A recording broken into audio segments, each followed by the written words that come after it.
Yeah, this is going to be a weird one.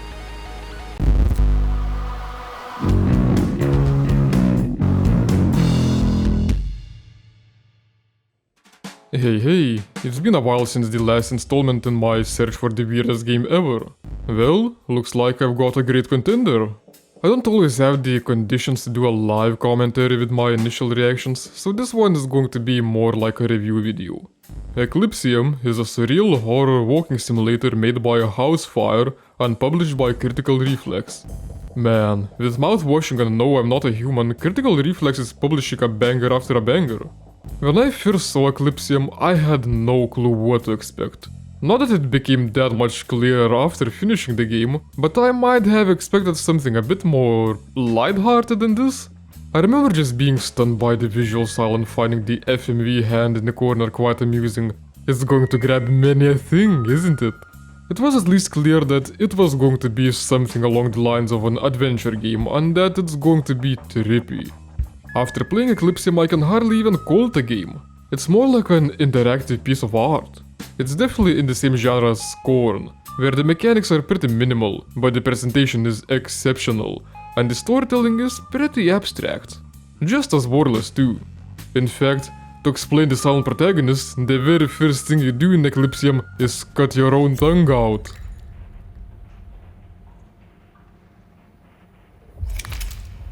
Now that's a statement. At the beginning of Eclipsium, the main character wakes up from a surgical table and ventures out into a weird and nightmarish world. It reminded me a bit of how the protagonist of 28 Days Later woke up in a hospital to find the world strangely empty. Throughout the game you get to traverse various landscapes, like dark abandoned mine shafts, a horrifying factory full of slaughtered pigs, or a sinking submarine. There's some non-Euclidean environments too, of course, like painting dimensions within painting dimensions. The ever-changing nightmares remind me a fair bit of Phil Tippett's Mad God. And as you can see, everything is presented in an unmistakable lo-fi aesthetic.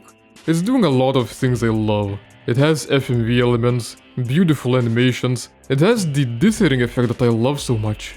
In my experience, this style of visuals tends to lose quality on YouTube. I can actually see it deteriorating in my unedited footage already, but in-game it looks very crisp. I guess the pixelation can be a bit hard to look at for some, especially on a large screen, but I'd say it really adds to the game's overall feel. At least you can adjust the pixelation settings, but I stuck with the intended version. It makes everything look more coherent. It's not quite a retro look. Old games were not nearly as detailed when it comes to props and lighting. It doesn't quite look like an old game running in low resolution, but maybe a little like a pre-rendered cutscene that uses high poly models, advanced lighting techniques, yet is compressed to hell and back. With everything in the game being so pixelated, it makes the player feel a bit short-sighted as more distant objects turn into rectangular blobs. But in a way, it fuels the dreamlike feel of the game. Just like in a dream, you can understand what's what while you're dreaming, but the details go hazy when you try to remember or visualize something specific. The sound design in the game is impeccable too.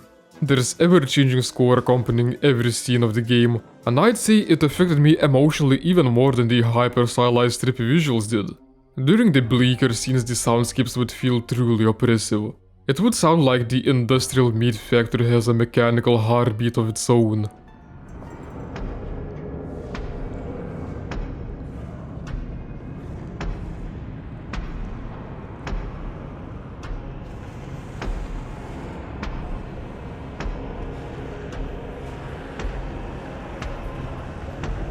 Some parts made me feel quite sad. I don't think it would have been like that without the music.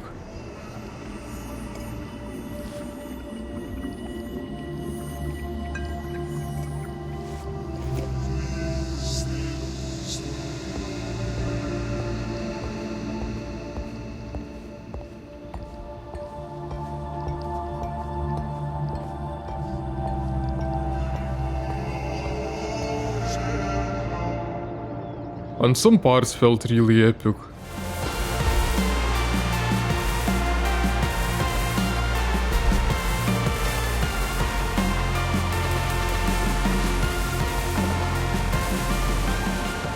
I'm typically a fan of more concrete, song-like soundtracks rather than ambient scores, but this one was top-notch.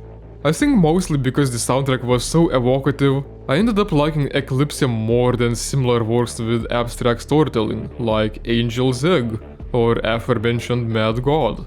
I think Eclipsium also gives just enough crumbs to make sense.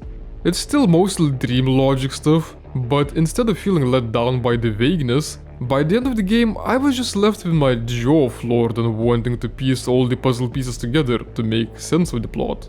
When it comes to the gameplay, Eclipsium is as simple as it gets. You mostly hold W for around 3 hours.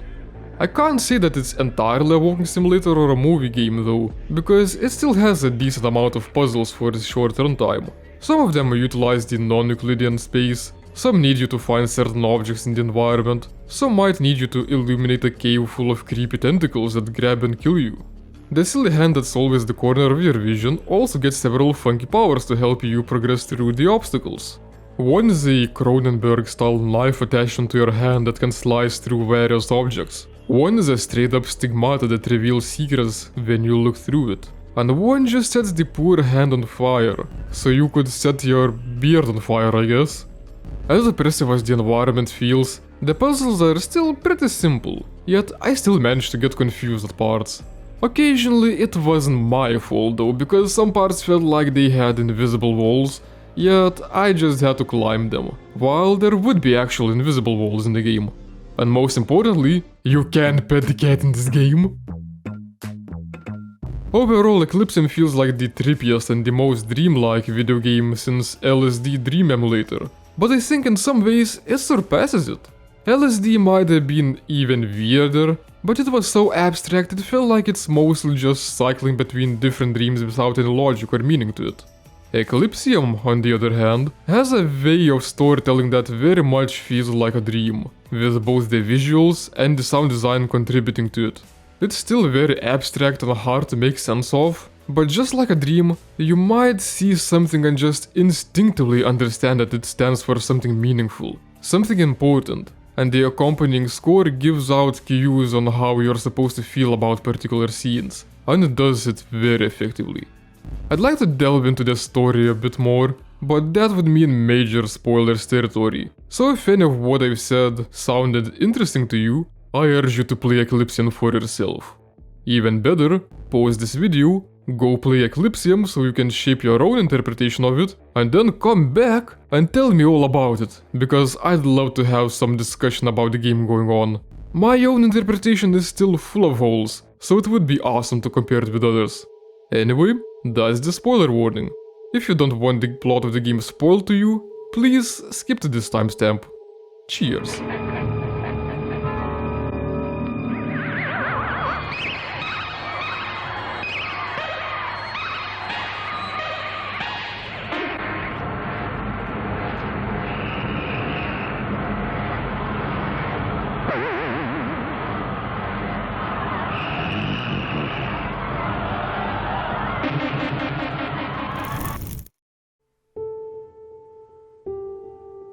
If you're still here, I just want to make it clear that my interpretation of Eclipsium's story is most definitely not a definitive one.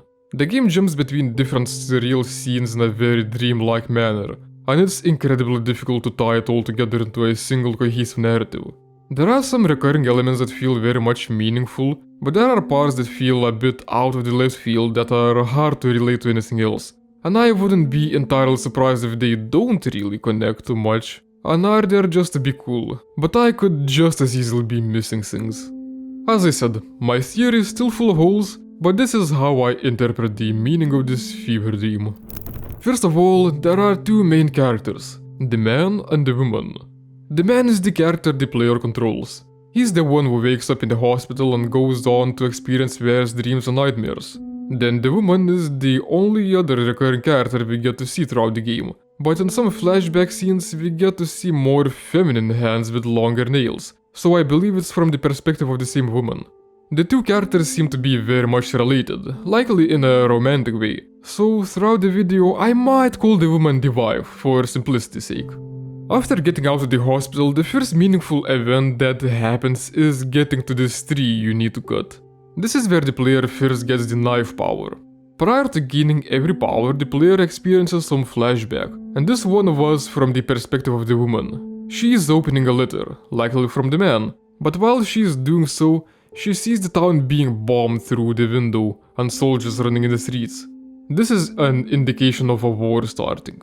I believe the letter is from the man while he is being drafted in the army, and you'll see why I think so a little later. The next section of the game takes place in the mines, and I don't really know what it has to do with anything. Maybe the man was a miner prior to being drafted to the army. The next power the player gets is through getting his palm pierced. It's a stigmata he can see secrets through. The flashback before this is the woman receiving a catheter into her hand. This indicates that she was also at the hospital. Then there's a whole village section that I don't know how to interpret, but it's around here where we first see the woman. At first she's huge and intimidating, yet still kinda cute if you ask me. She's watching the player intently without even blinking, and the player can't look away either. It's sort of uncomfortable, but eventually the woman tries to reach out to the man, as if she's longing for company. I've got to mention, but I love how the woman's pupils expand the closer the player gets to her. Eventually the player gets so close, he literally walks inside of her eye. In Lithuanian we have this idiom that roughly translates to fall into one's eye, and it means for someone to start fancying you. Quite fitting in this case. The last power is the burning hand. The flashback before it is the man lying down in bed while the hospital is burning, which I guess means he had an intense fever. And then we get to the meat grinder cathedral and oh boy is it impressive. It looks absolutely infernal, and it's some of the coolest industrial aesthetic visuals I've seen. In this cathedral there are hundreds and hundreds of slaughtered pigs hung on moving conveyors.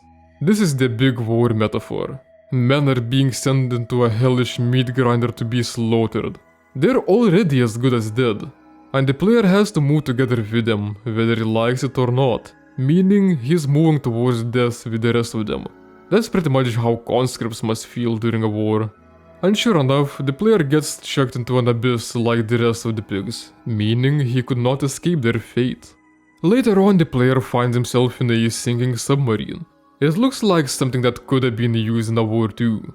To solidify that thought, at the end of the submarine section the player has to perform what looks like a nuclear bomb launch sequence, with two people needing to turn keys simultaneously and such. After that we see the omnipresent tower with a heart on it fall, and things get even more surreal. The world looks shattered, and we encounter the woman more, and instead of intimidating she starts feeling more benevolent to the point where she even helps the player progress further. Later we see the pigs again, but this time they're almost triumphantly marching to fill an abyss with their bodies, so that the player can pass. On the other side there is a giant snake, but the player ends up defeating it, so I guess despite many casualties, the war is won. Throughout the whole game the player keeps sacrificing his body parts, and in the final sequence he keeps ripping out his ribs so he could use them as supports to keep climbing. At first, he keeps walking on this giant loop trying to reach the heart, but ends up finding the woman instead, and finally hugging her. To explain what's going on outside of the dreams, I believe the protagonist of the game is a heart transplant recipient in a near-death state. I mean, there's a lot of heart imagery in this game. I think he was a war conscript who was injured during his duty, and he's in a coma after his surgery. His life is flashing before his eyes and he's recalling all the horrors he experienced to get to where he is. Meanwhile, the woman was his wife or lover. She was doing what she could to save him. That catheter flashback might have been her donating blood to the man. The flashbacks, from her perspective overall, might have been her talking to her comatose husband. While he was unconscious, her words gave him power to get through the nightmares. At first, in his unconscious state, the woman beside him seemed strange and intimidating, yet her eyes were locked on him. As the man got more lucid, he started remembering who she is and he was willing to sacrifice anything, any part of himself to be with her again. The final cutscene shows a stuck clock starting to move again, and the woman coming to the room to see the man. I want to be hopeful here and think that it meant that the man finally got out of his limbo state, out of that purgatory, and the woman happily ran to see him as he woke up. Unfortunately, I can see a lot more pessimistic interpretations here too, with either one of them being the heart recipients or donors, and the man finally dying to see his dead wife in the afterlife, or something like that. I know there are things I missed. I left out some things on purpose because I couldn't yet make sense of them, but maybe that's where you might come in the comments section below. But yeah, I nearly teared up from this game multiple times. I'm feeling my heartstrings pulled even as I'm thinking about it and writing the script. That means the game is definitely effective and very evocative. I highly recommend it if you enjoy trippy, surreal, and dreamlike experiences.